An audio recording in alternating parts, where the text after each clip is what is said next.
नमस्कार, स्वागत है आप सभी का। मैं हूं कृतिका और आपका अपना पसंदीदा और सबसे भरोसेमंद चैनल डीडी न्यूज पर लेकर हाजिर हूं आपका अपना पसंदीदा शो खबरों का सरपंच न्यूज पंच। जी हां, इस कार्यक्रम के जरिए हम आप तक हर रोज वो खबरें, तमाम खबरें पहुंचाते हैं जिन पर रहती है हम सभी की नजर। और न्यूज पंच में सिर्फ खबर नहीं होती बल्कि होती है खबर की पूरी पड़ताल, साथ ही तथ्यों और आंकड़ों के जरिए आपको समझाते हैं खबर का हर एक बिंदु।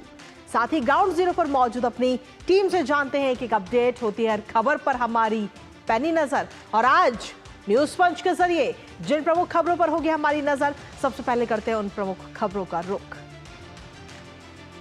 तो 3 प्रमुख खबरों में सबसे पहली खबर है दिल्ली से जुड़ी। जी हां, विधानसभा चुनाव जैसे जैसे नजदीक आ रहे हैं, दिल्ली के अंदर आर पार की लड़ाई भी चालू हो चुकी है। दिग्गजों की आज हुंकार है, कई सारे दिग्गज आज चुनाव प्रचार करते हुए नजर आएंगे। तो वहीं अब आर पार की लड़ाई है और मानहानि की लड़ाई पर अब पूरी लड़ाई आ चुकी है। करेंगे विस्तार से बात इस खबर को लेकर, लेकिन साथ ही जो दूसरी प्रमुख खबर है वो है उत्तर प्रदेश से जुड़ी। जी हां, वक्फ जमीन पर यूपी सरकार की तरफ से दावा किया जा रहा है कि वक्फ की जो जमीन है उसमें से अधिकतर जमीन ऐसी है जो कि सरकार की है। विस्तार से बताएंगे ये खबर भी आपको, लेकिन इसके साथ ही जो तीसरी प्रमुख खबर है वो है अंतरराष्ट्रीय जगत से जुड़ी। जी हां, बॉर्डर पर 1500 सैनिकों का कूच किया गया है। जी हां, ट्रंप ने सत्ता संभालते ही कई सारे अहम फैसले लिए और इसके साथ ही मैक्सिको का जो बॉर्डर है, अमेरिका और मैक्सिको का बॉर्डर, वहां पर 1500 अतिरिक्त सैनिक भेज दिए गए हैं। आखिर क्यों, क्या है इसके पीछे की वजह, बताएंगे आपको। तो चलिए शुरुआत करते हैं आज न्यूज पंच की और इन तीनों प्रमुख खबरों पर नजर डालते हैं, जिसमें सबसे पहले बात दिल्ली की। जहां दिल्ली में विधानसभा चुनाव की लड़ाई में अब हर रोज नए नए मुद्दे देखने को मिल रहे हैं। कभी पूर्वांचलियों का नाम आता है तो कभी पुजारियों की बात होती है और अब तो मानहानि का दावा तक कर दिया गया। चुनाव से पहले दिल्ली की सियासत अपने चरम पर है। दरअसल चुनाव से पहले आम आदमी पार्टी के 2 नेताओं पर मानहानि का मुकदमा किया गया है और इन दोनों नेताओं के खिलाफ 100 करोड़ यानी कि 50-50 करोड़ रुपए के मानहानि का यह मुकदमा भारतीय जनता पार्टी के उम्मीदवार प्रवेश वर्मा ने दायर किया है। प्रवेश वर्मा का कहना है कि उनकी छवि को खराब करने की कोशिश की गई और ऐसे में भगवंत मान और अरविंद केजरीवाल के खिलाफ मानहानि का यह मुकदमा चुनावी माहौल में एक नई चुनौती बन सकता है। करेंगे इस पर बात, लेकिन उससे पहले आपको बता दें, ये भी बता दें कि आज दिल्ली में कई दिग्गज अपनी अपने पार्टी के लिए चुनाव प्रचार करते हुए नजर आ रहे हैं, जिसमें से खासतौर पर हम देखें तो उत्तर प्रदेश के मुख्यमंत्री योगी आदित्यनाथ और स्वास्थ्य मंत्री जेपी नड्डा का नाम मुख्य तौर पर है। तो चलिए इसी पर करते हैं आज चर्चा, क्योंकि दिल्ली की लड़ाई जो है वो मानहानि पर आ चुकी है और आखिर क्यों आई है ये लड़ाई मानहानि पर, बताएंगे आपको विस्तार से। साथ ही करेंगे चर्चा अपने संवाददाता से भी, लेकिन उससे पहले आपको सुनाते हैं क्या कुछ कह रहे हैं प्रवेश वर्मा का और अरविंद केजरीवाल का। लेकिन उससे पहले आपको दिखाते हैं कि ये जो नोटिस जारी किया गया है वो इस वक्त आपको दिखा रहे हैं। तो ये नोटिस जारी किया गया है इस वक्त अरविंद केजरीवाल और भगवंत मान के लिए। प्रवेश वर्मा की तरफ से ये नोटिस जारी किया गया है और सीधे तौर पर 50-50 करोड़ के मानहानि का ये दावा, यानी कि कुल मिलाकर 100 करोड़ मानहानि का दावा ये किया गया है प्रवेश वर्मा की तरफ से। भारतीय जनता पार्टी के उम्मीदवार हैं प्रवेश वर्मा, जिन्होंने ये मानहानि का ये दावा किया है और अब इस दावे के बाद में कहीं ना कहीं भगवंत मान और अरविंद केजरीवाल की मुश्किलें या यूं कहें कि चुनौती बढ़ती हुई नजर आ सकती है। इसी पर अब अरविंद केजरीवाल का क्या कुछ कहना है और किस तरीके से प्रवेश वर्मा पर बरसते हुए नजर आए हैं, वो एक बार आपको सुनाते हैं। एक चीज है जो मेरे दिल को बहुत पीड़ा पहुंचाती है और वो है कि हमारे बच्चे पढ़ लिख के घर बैठे हैं, रोजगार ढूंढ रहे हैं। मैंने ये तय किया है अगले 5 साल में, पिछले 10 साल में मैंने इन सभी क्षेत्रों में बहुत काम किया, अगले 5 साल में और अन्य क्षेत्रों में तो काम जारी रहेगा, शिक्षा में, स्वास्थ्य में, बिजली में, पानी में, सड़क में, सीवर में, मेट्रो में, सारे काम करेंगे हम लोग।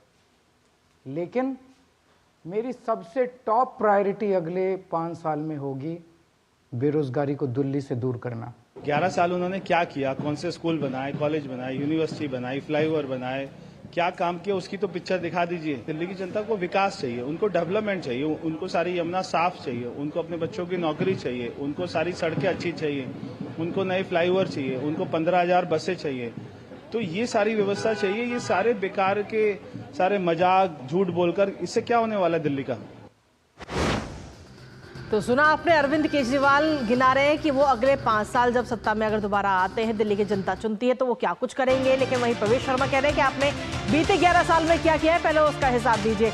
इसी के साथ अगर हम देखें तो इस लड़ाई के बीच में जो दिग्गज नेता हैं वो भी चुनाव प्रचार करते हुए आज से नजर आ रहे हैं। दरअसल इसमें कई सारे मुख्य नाम हैं और मुख्य नाम सबसे ऊपर है इस वक्त उत्तर प्रदेश के मुख्यमंत्री योगी आदित्यनाथ का। आखिर किस तरीके से कर रहे हैं वो प्रचार, ग्राफिक्स के जरिए आपको दिखाते हैं।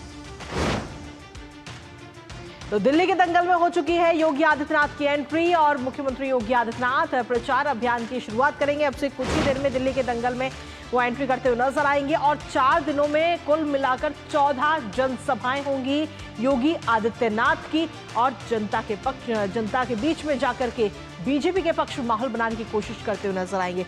दिल्ली में रहने वाले यूपी और उत्तराखंड के लोगों पर सीधे तौर पर फोकस योगी आदित्यनाथ करते हुए नजर आएंगे। इसके साथ ही अगर हम देखें तो किराड़ी, जनकपुर और करोल बाग में ये जनसभाएं हैं और सिर्फ 3 जगह नहीं बल्कि दिल्ली में कई सारी ऐसी जगहों पर उनकी वो है, अगर हम देखें तो रैलियां हैं और लोगों को संबोधित करते हुए नजर आएंगे। 28 से 30 जनवरी को भी दिल्ली में योगी आदित्यनाथ रैली करते हुए नजर आएंगे। इसके बाद 1 फरवरी को भी उनकी जनसभाएं हैं, यानी कि कुल मिलाकर हम देखें तो 14 जनसभाओं को संबोधित करते हुए योगी आदित्यनाथ नजर आएंगे। इससे पहले जो हरियाणा में विधानसभा चुनाव हुए थे और उस दौरान भी स्टार प्रचारक के तौर पर वो हरियाणा में प्रचार करते हुए नजर आए थे और तब उनकी एक बात सबसे ज्यादा चर्चा में बनी हुई थी, जो उनकी तरफ से बयान जारी किए गए थे। इसके साथ ही अगर हम देखें तो प्रचार मैदान में अब कई सारे दिग्गज नजर आ रहे हैं, जिसमें आप देख रहे हैं कि जेपी नड्डा है, योगी आदित्यनाथ, राहुल गांधी और साथ ही असदुद्दीन ओवैसी भी सीधे तौर पर अपने पार्टी के पक्ष में चुनाव प्रचार करते हुए नजर आ रहे हैं। कुल मिलाकर मैदान तैयार हो चुका है, प्रचार जो है वो चरम पर है दिल्ली के अंदर और सियासी घमासान भी मचा हुआ है। आर पार की लड़ाई है, कई सारे मुद्दे दिल्ली के अंदर नजर आ रहे हैं, लेकिन फिलहाल मानहानि की बात भी इस बीच सामने आ रही है। तो ऐसे में अगर हम देखें तो दिल्ली में भारतीय जनता पार्टी के सितारे भी हैं, जहां भाजपा के राष्ट्रीय अध्यक्ष जेपी नड्डा चुनाव प्रचार करते हुए नजर आएंगे। आपको बता दें कि पहली जनसभा जो है वो उत्तम नगर में विधानसभा क्षेत्र में शाम 5 बजे होगी जेपी नड्डा की और उसके बाद दूसरी जनसभा जो है वो है शकुर बस्ती में और शकुर बस्ती में शाम 7 बजे ये जनसभा होगी। इसके साथ ही अगर हम देखें तो उत्तराखंड के मुख्यमंत्री हैं पुष्कर सिंह धामी और वो भी रैली करते हुए नजर आएंगे, रोड शो करते हुए नजर आएंगे। उत्तराखंड के मुख्यमंत्री पुष्कर सिंह धामी और पुष्कर सिंह धामी आपको बता दें कि पालम विधानसभा क्षेत्र में दोपहर 3 बजे ये रैली करेंगे, लोगों से मुखातिब होंगे और अपनी बात रखते हुए नजर आएंगे, बीजेपी के पक्ष में माहौल बनाएंगे। साथ ही दिल्ली कैंट विधानसभा क्षेत्र में 5 से 6 बजे के बीच में उनका एक रोड शो का भी कार्यक्रम है, तो रोड शो के जरिए भी कहीं ना कहीं बीजेपी के पक्ष में माहौल बनाएंगे। इसके साथ ही अगर हम देखें तो मध्य प्रदेश के मुख्यमंत्री डॉक्टर मोहन यादव भी आज 2 जनसभाएं दिल्ली के अंदर करते हुए नजर आए, क्योंकि दिल्ली में अब मतदान में ज्यादा वक्त नहीं बचा है। 5 तारीख को मतदान होना है, लेकिन उससे पहले लगातार चुनाव प्रचार जोरों शोरों से तमाम राजनीतिक दल कर रहे हैं, जिसमें भारतीय जनता पार्टी की तरफ से और कांग्रेस की तरफ से कौन कौन से दिग्गज मैदान में उतारे गए हैं वो आपको बता रहे हैं। तो ये तो बात रही। और इसके साथ ही अगर हम अगले नाम की बात करते हैं तो वो नाम है प्रेमचंद बैरवा का, जो कि आज 2 जनसभाएं दिल्ली के अंदर करेंगे और दिल्ली के अंदर बीजेपी के पक्ष में माहौल बनाने की कोशिश करेंगे। पहली रैली सीमापुरी विधानसभा क्षेत्र में होगी दोपहर 3 बजे और दूसरी रैली होगी गोकुलपुर में, जहां शाम 5 बजे ये दूसरी रैली होगी। तो ये तमाम वो नाम है जो आज नजर आ रहे हैं। इसके साथ ही भगवंत मान जो कि पंजाब के मुख्यमंत्री हैं और वो कस्तूरबा नगर, महरौली और छतरपुर में जनसभाएं करेंगे और आम आदमी पार्टी के पक्ष में माहौल बनाने की कोशिश करते हुए नजर आएंगे। इसके अलावा संजय सिंह की अगर हम बात करें तो मोती नगर और मॉडल टाउन में चुनाव प्रचार करते हुए राज्यसभा सांसद संजय सिंह नजर आएंगे। आम आदमी पार्टी के पक्ष में मतदान की अपील जनता से करेंगे। इसी पर ले लेते हैं ताजा अपडेट। हमारे साथ में हमारे सहयोगी धीरज इस वक्त जुड़ रहे हैं, सीधा उन्हीं का रुख करेंगे। धीरज, चुनाव प्रचार जोरों पर है, जोरों शोरों से चुनाव प्रचार किया जा रहा है, क्योंकि अब 5 तारीख को लेकर के अगर हम देखें तो काउंटडाउन भी शुरू हो चुका है। फिर चाहे बात भारतीय जनता पार्टी की हो, कांग्रेस की हो या फिर आम आदमी पार्टी की, तीनों ही राजनीतिक दलों की तरफ से लगातार जोरों शोरों से चुनाव प्रचार हो रहा है। कई दिग्गज मैदान में हैं, चुनाव प्रचार करते हुए नजर आ रहे हैं। धीरज, पार्टियों ने जो दिल्ली विधानसभा के चुनाव के लिए जो उनके जो शीर्ष नेता हैं या कह सकते हैं उनके जो फायर ब्रांड हैं उनको चुनावी मैदान में उतार दिया है। और आज जैसा कि हम देख पा रहे हैं कि आज भाजपा के राष्ट्रीय अध्यक्ष जेपी नड्डा भी दिल्ली में 2 विधानसभा चुनाव में 2 विधानसभा क्षेत्रों में चुनाव प्रचार का आगाज करेंगे। इसके अलावा उत्तर प्रदेश के जो फायर ब्रांड नेता हैं योगी आदित्यनाथ, वो 3 विधानसभाओं में आज रैलियां करते हुए नजर आएंगे। और जो सबसे प्रमुख बातें हैं योगी आदित्यनाथ के बारे में, इनके बारे में कहा जाता है कि जो चुनावी जो वोटों का जो ध्रुवीकरण है, वोटों के ध्रुवीकरण में ये माहिर होते हैं। और जहां खास करके जो हिंदुत्व वोट को एक तरीके से पकड़ने की जहां कोशिश होती है, उसके लिए इनको उतारा जाता है। इनको अपने हरियाणा के चुनाव में भी 14 विधानसभा क्षेत्र में प्रचार करते हुए देखा, जहां की 9 विधानसभा क्षेत्रों में भारतीय जनता पार्टी को जीत मिली। इसके अलावा इससे पहले हमने महाराष्ट्र के चुनाव में भी जो 30 सभाओं में योगी आदित्यनाथ को देखा, जहां की भारतीय जनता पार्टी को 22 सभाओं में जीत मिली।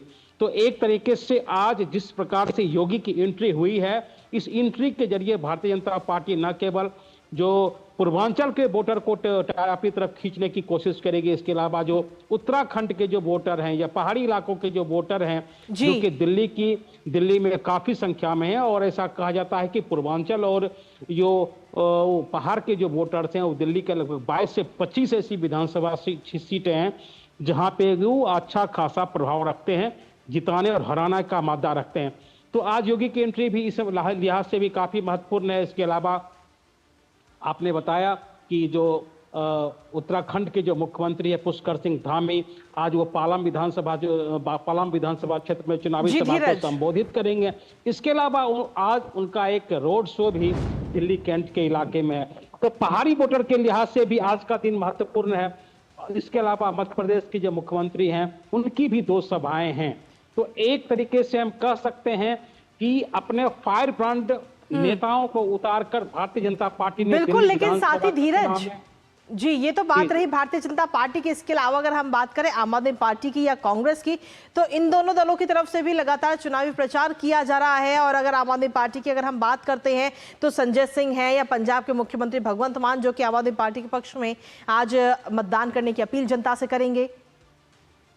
बिल्कुल आपने सही कहा। और जो बात कही जा रही है कि आज भगवंत सिंह मान, उनकी भी जो कई सभाएं हैं जो कि आयोजित की गई है, और इन सभाओं में एक तरीके से हम कह सकते हैं कि आम आदमी पार्टी को काफी मजबूती मिलने वाली है। जो आम आदमी पार्टी के जो थिंक टैंक संजय सिंह की भी आज मोतीनगर विधानसभा क्षेत्र में उनकी भी रैली होने वाली है। इस लिहाज से वो काफी महत्वपूर्ण है। राज्यसभा सांसद राघव चड्ढा आज जो नानकपुरा का जो गुरुद्वारा का जो इलाका है, उस गुरुद्वारा के इलाके में भी आज वो दिखेंगे। तो एक तरीके से आम आदमी पार्टी की भी कोशिश है कि चाहे पंजाबी वोटर हो, सिख वोटर हो, जिसकी आबादी दिल्ली के विधानसभा में लगभग 13% के करीब है, उनको टारगेट करने की कोशिश। उसके बाद खुद जो पूर्व मुख्यमंत्री अरविंद केजरीवाल हैं, वो पदयात्रा कर रहे हैं, डोर टू डोर कैंपेन के जरिए लोगों को अपनी तरफ खींचने की कोशिश कर रहे हैं। खुद आतिशी चुनावी मैदान में है। तो आम आदमी पार्टी का भी जो एक शीर्ष तबका है, जो पार्टी का जो थिंक टैंक है, वो भी चुनावी मैदान में उतरा हुआ है। और अंतिम अगर बात कर लेते हैं कांग्रेस पार्टी की, तो आज सबसे महत्वपूर्ण रैली कांग्रेस पार्टी की भी है, जो कि मुस्तफाबाद में राहुल गांधी की रैली होने वाली है।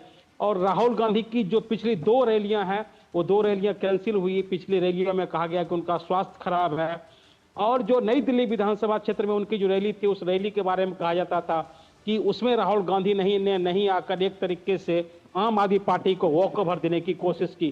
तो आज लेकिन मुस्तफाबाद की जो रैली है, वो कांग्रेस के नेताओं के लिहाज से, कांग्रेस के कार्यकर्ताओं के लिहाज से काफी महत्वपूर्ण मानी जा रही है। और जो सबसे महत्वपूर्ण है रैली, अगर सबसे महत्वपूर्ण बात करें तो आज ओवैसी की भी जो रैली जो शाहीन बाग के इलाके में होने वाली है। और शाहीन बाग का ये जो इलाका है, ये मुस्लिम बहुल इलाका है। 10 विधानसभा सीटों पर ओवैसी ने अपने उम्मीदवार नई दिल्ली के विधानसभा चुनाव में उतारे हैं। तो उस लिहाज से आज ओवैसी की भी एंट्री, जो धार्मिक जो ध्रुवीकरण जो होता है, बिल्कुल, यानी कि दिल्ली के अंदर आज सिर्फ चुनावी शोर कहीं ना कहीं नजर आएगा, क्योंकि एक के बाद एक कई सारी रैलियां दिग्गज नेता करते हुए नजर आ रहे हैं। फिलहाल बहुत बहुत शुक्रिया धीरज, तमाम अपडेट्स हमारे साथ साझा करने के लिए। तो कुल मिलाकर हम देखें तो ये तो बात रही दिल्ली की, लेकिन दिल्ली के अलावा बात अब उत्तर प्रदेश की करते हैं, क्योंकि वक्फ संशोधन विधेयक 2024 पर लोगों की राय जानने के लिए और उनके सुझावों को समझने के लिए जेपीसी का गठन किया गया था, जो इस बार के जो आने वाला बजट सत्र है उसमें अपनी रिपोर्ट पेश करेगी। और इसके लिए लगातार बैठकों का दौर भी चल रहा है। लेकिन लखनऊ में वक्फ संशोधन अधिनियम को लेकर एक मीटिंग हुई जिसमें यूपी सरकार ने वक्फ बोर्ड की संपत्तियों की पूरी सर्वे रिपोर्ट जेपीसी को दी है और साथ ही ये बड़ा दावा भी कर दिया है। दरअसल यूपी सरकार ने इस बैठक में अपना पक्ष रखते हुए कहा कि उत्तर प्रदेश में जिस भूमि पर राज्य वक्फ बोर्ड अपना दावा कर रहा है उसका 78% हिस्सा वास्तव में सरकार का है और वक्फ बोर्ड का उस पर कोई कानूनी मालिकाना हक नहीं है। इसके साथ ही यूपी सरकार ने यह भी कहा कि लखनऊ का बड़ा इमामबाड़ा, छोटा इमामबाड़ा और अयोध्या में स्थित बहू बेगम मकबरा भी सरकारी जमीन पर बना हुआ है। फिलहाल इसको लेकर अब नया विवाद भी छिड़ता हुआ नजर आने, करेंगे इसी पर बात, लेकिन उससे पहले आपको बताते हैं कि लखनऊ में वक्फ संशोधन अधिनियम की मीटिंग में और क्या कुछ रहा है, ग्राफिक्स के जरिए आपको दिखाते हैं। तो ये मीटिंग हुई है और मीटिंग के साथ ही यूपी सरकार की तरफ से ये बड़ा दावा किया गया है। दरअसल इस मीटिंग में पूरी जो सर्वे रिपोर्ट है वो सौंपी गई और इस सर्वे रिपोर्ट के जरिए अगर हम देखें तो यूपी में वक्फ बोर्डों की जो पूरी जमीन है उसमें से 78% जमीन जो है वो सरकारी है, ये बात कही जा रही है। और साथ ही अगर हम देखें तो राजस्व रिकॉर्ड में 58,000 वक्फ संपत्तियां हैं। 1952 के राजस्व रिकॉर्ड से पूरा मिलान अब इन संपत्तियों का किया जाएगा। इसके साथ ही आपको ये भी बता दें कि ये जो पूरी बातचीत हो रही है, जो बैठकों का दौर चल रहा है जेपीसी का, वो अब आगे आने वाला जो बजट सत्र है उसमें पूरी रिपोर्ट इसको लेकर पेश की जाएगी। हालांकि रिपोर्ट में क्या कुछ होगा इस पर सभी की नजर लगातार बनी है, लेकिन फिलहाल इस पूरे मामले में अगर हम देखें तो एक नया मुद्दा इस वक्त उठता हुआ नजर आ रहा है। और इसी बीच सपा प्रमुख अखिलेश यादव की तरफ से योगी सरकार को घेरा है और क्या कुछ कहा है उन्होंने, वो एक बार आपको सुनाते हैं।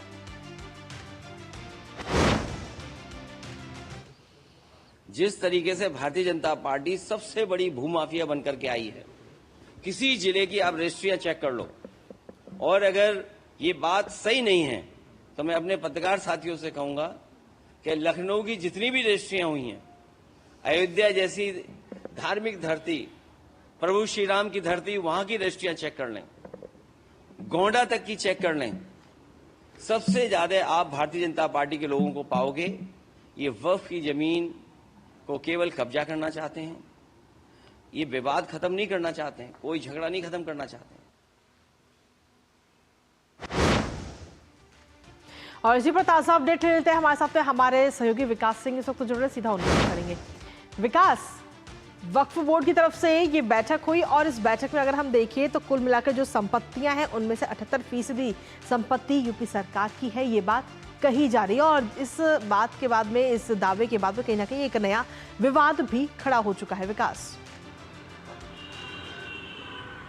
जी बिल्कुल, पूरे देश की निगाहें इस समय वक्फ संशोधन विधेयक पर है और लोगों को उम्मीद है, जो आम गरीब मजलूम लोग हैं उनको ये उम्मीद है कि संसद में ये बिल जब पारित होगा तो उन गरीबों के लिए जो वक्फ का निर्माण किया गया था उन लोगों का भला हो सकेगा। निश्चित रूप से परसों जब यहाँ पर वक्फ जेपीसी की बैठक हुई और यहाँ पर सरकार के नुमाइंदों ने अपनी बात बताई तो सभी लोग हैरत में आ गए थे कि वक्फ किस कदर यहाँ पर जमीनों पर कब्जा जमाए हुए है। निश्चित रूप से मुख्यमंत्री योगी आदित्यनाथ ने जो कैबिनेट में नई नियमावली को मंजूरी दी थी उसके बाद ही ये तमाम सारी चीजें निकलकर सामने आ रही हैं। अब सीएम योगी ने इस बात को कहा भी है कि वक्त अगर भूमाफिया बनने की कोशिश करेंगे वहां के बैठे लोग तो उनको भूमाफिया नहीं बनने दिया जाएगा, कार्रवाई की जाएगी। इस नई नियमावली के आ जाने के बाद से जांच कराई जा रही है पूरे प्रदेश में उन जमीनों की जहां पर वक्त अपने अपने दावे करता है। इसके साथ साथ उन दावों का मिलान किया जा रहा है 1952 के राजस्व अभिलेखों से। इसी के तहत ये सारी बातें निकलकर सामने आई है कि 14,000 हेक्टेयर जमीन में से 11,000 हेक्टेयर जमीन तो सरकारी ही है। निश्चित रूप से जहां भी देखते हैं कहीं भी पुराने जगहों पर वक्त अपना दावा कर देता है कि ये जमीन हमारी है, ये जमीन हमारी है। आम लोगों से कब्जे हटवाने के लिए अब नई नियमावली के अनुसार अगर वक्त कहेगा तो उसके अभिलेखों की जांच की जाएगी, अनुसूची 5 और 6 के तहत उसकी जांच करने के बाद ही कोई कार्रवाई की जाएगी। निश्चित रूप से बड़ी बात है प्रदेश में और अब सबकी निगाहें बनी हुई है। जो वक्त संशोधन विधेयक संसद से पारित होगा और ये कानून पूरे देश में लागू होगा और जो आम गरीब है उसका भला हो सकेगा, जिसके लिए इसका निर्माण कराया गया था। देखा गया था कि सिर्फ वक्त में जो जमीनें हैं, जो संपत्तियां हैं, उन पर जो कब्जेदार हैं, जो कुछ खास रसूखदार लोग हैं, सिर्फ वो अपना ही भला चाहते हैं। आज तक किसी आम लोगों का इससे भला नहीं हो सका, किसी गरीब, किसी महिला को वहां पर उससे वक्त पे कोई फायदा हुआ हो, ऐसा कोई मामला सामने आता नहीं है। तमाम सारे लोगों की यही आवाज है कि यह बिल ज्यादा से जल्दी पारित हो और आम लोगों का भला हो सके और खास तौर से उन कब्जेदारों से, उन ठेकेदारों से मुक्ति मिल सके। चलिए, फिलहाल बहुत बहुत शुक्रिया विकास, तमाम जानकारी हमारे साथ साझा करने के लिए। और इसी के साथ चलिए अब खबरों में आगे बढ़ लेते हैं और अगली महत्वपूर्ण खबर है अंतर्राष्ट्रीय जगत से जुड़ी, जहां अमेरिका के राष्ट्रपति डोनाल्ड ट्रंप ने शपथ लेने के साथ ही कई बड़े अहम फैसले लिए, जिससे पूरी दुनिया में हड़कंप मचा हुआ है। डोनाल्ड ट्रंप ने हमेशा बॉर्डर सिक्योरिटी को अपनी प्राथमिकता में रखा है और अब इसी संबंध में ट्रंप एक बार फिर से एक्शन मोड में नजर आ रहे हैं। जी हां, जिसकी वजह से मैक्सिको सीमा पर तनाव की स्थिति भी बन गई है। दरअसल ट्रंप ने मैक्सिको की सरहद पर जो बॉर्डर है वहां पे और ज्यादा अमेरिकी सैनिकों को तुरंत भेजने का आदेश दे दिया है। दरअसल अमेरिका मैक्सिको के साथ बॉर्डर शेयर करता है और ऐसे में 1500 अतिरिक्त सैनिकों को बॉर्डर पर भेजने के इस फैसले से हलचल बढ़ा दी है। ट्रंप के इस फैसले के साथ मैक्सिको बॉर्डर पर एक्टिव ड्यूटी सैनिकों की कुल संख्या बढ़कर 4000 हो जाएगी। ट्रंप की तरफ से इस कदम में अवैध घुसपैठ और प्रवासियों के मुद्दे से निपटने के लिए कदम उठाया गया। हालांकि ट्रंप ने अपना जो पहला कार्यकाल था उस दौरान भी मैक्सिको में लगी सीमा पर सैन्य मौजूदगी बढ़ाते हुए 5000 से ऊपर सैनिक तैनात किए थे और इस बार वो एक बार फिर से ज्यादा सैनिक तैनात करके किसी भी तरह की घुसपैठ को रोकना चाहते हैं। इसी पर करेंगे बात, लेकिन उससे पहले ग्राफिक्स के जरिए आपको दिखाते हैं मैक्सिको बॉर्डर पर इमरजेंसी के हालात। तो ट्रंप के जो ताबड़तोड़ फैसले हैं उसमें एक फैसला ये भी खास है, जहां मैक्सिको बॉर्डर पर 1500 सैनिकों को तैनात किया गया, 1500 अतिरिक्त सैनिकों को तैनात किया गया है। हालांकि अब अगर कुल मिलाकर हम देखें तो लगभग 4000 सैनिक वहां बॉर्डर पर तैनात हैं। अवैध प्रवासियों को रोकने के लिए बड़ा कदम उठाया गया। अमेरिका के बॉर्डर को सील बंद करने का भी फैसला किया गया है। तो एक के बाद एक कई सारे फैसले डोनाल्ड ट्रंप की तरफ से लिए गए हैं।